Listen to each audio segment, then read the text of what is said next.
54 division, you could potentially fight in again. How did you see that fight? That was a tough fight.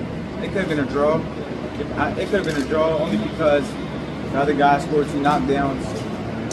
Ortiz was, I think he made the fight a lot harder than he could have made it because he was throwing everything hard and fast. He wasn't really like taking his time. He really just trying to get him out of there.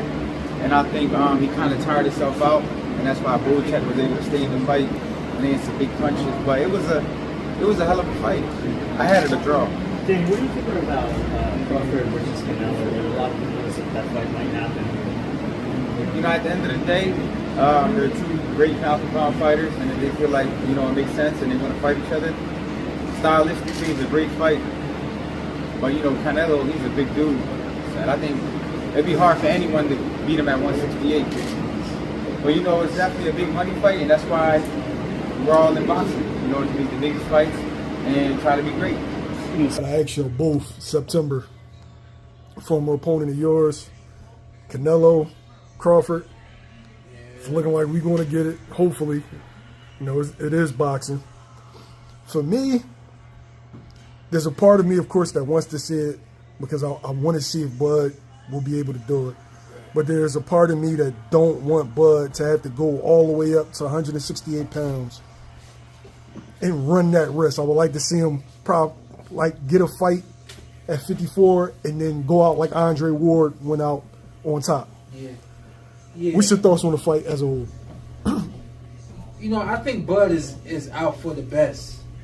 That's something that I know personally about Bud. You know, feeling counted out and doubted for so long, I think that Bud mentally feels as if I do this against Canelo, no one can ever deny anything that I've done, you know? Even when you, like the fight with me, I've heard people say, well, Shawn was retiring, so you didn't fight the best Shawn Porter. With Arrow, it was, he was sucked down into 47, and you know, there's been a lot of excuses for the second words or reasons for the second words, and I think that for Bud, it's like this one you can't deny it, you know. And I agree. Beyond that, there's really no one else for him to fight.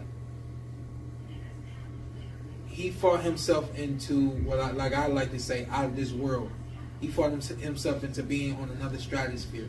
That stratosphere that Canelo has been on for years. That stratosphere that not too many people make it to. Manny Pacquiao, Floyd Mayweather, you know, Oscar De La Hoya in his prime. You know, you can't. It ain't. So who else is there right now in that stratosphere other than Canelo? There is no one else. Tell me. No, you got people that's approaching it. Who's even approaching it?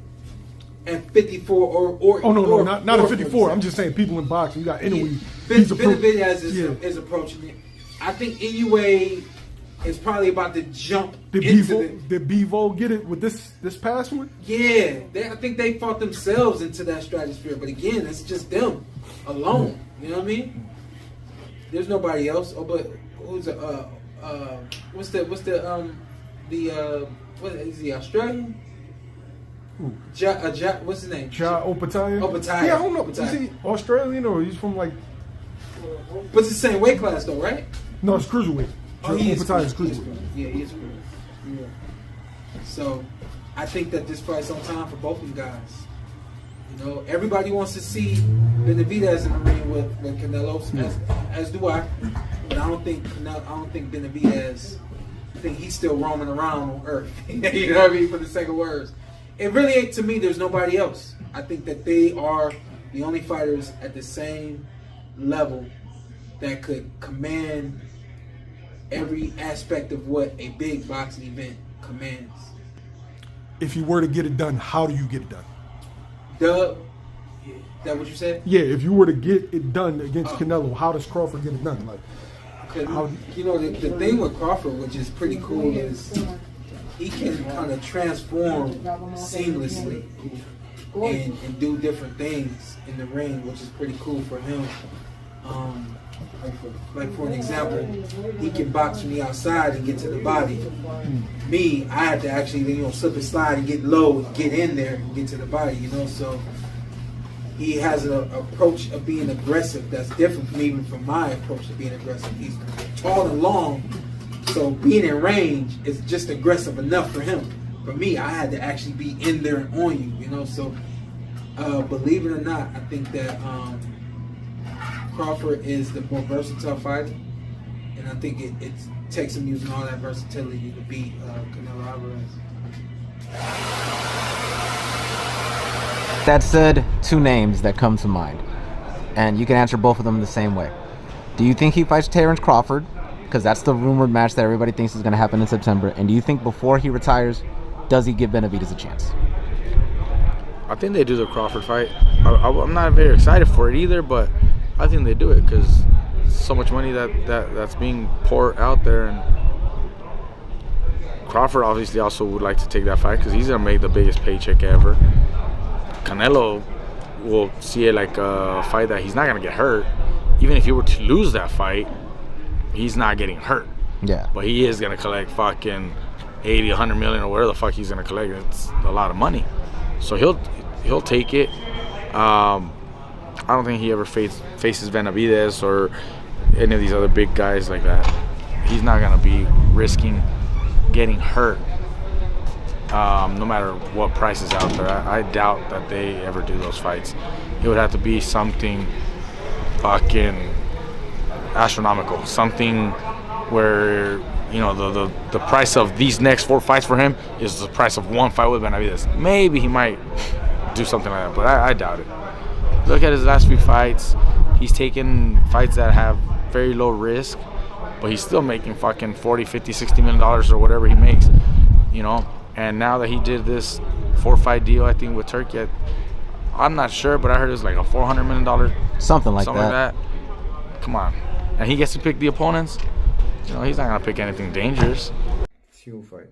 As a fighter, when do you stop thinking about belts and legacy and you start thinking about the finances? Like around what age?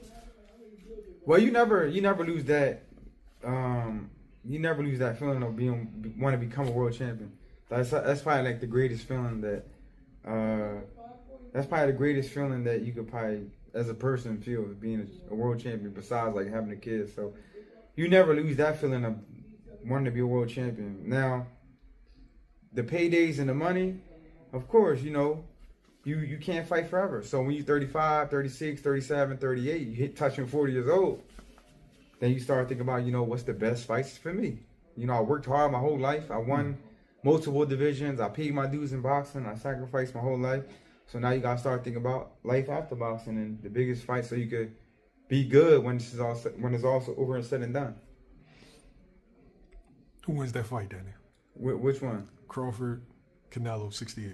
Crawford and Canelo at 168? Yeah. Is that too much of a jump? Well, they're the same size. They're both like 5'8", but Canelo's a big dude. Skill wise, Crawford got the better skills out of the two, to me. At 168, I just can't see nobody beating Canelo at that weight. That's his weight. He beat everybody at the weight. Like, that's his weight. Like, that's the perfect weight for Canelo. So, Canelo faced probably the better competition.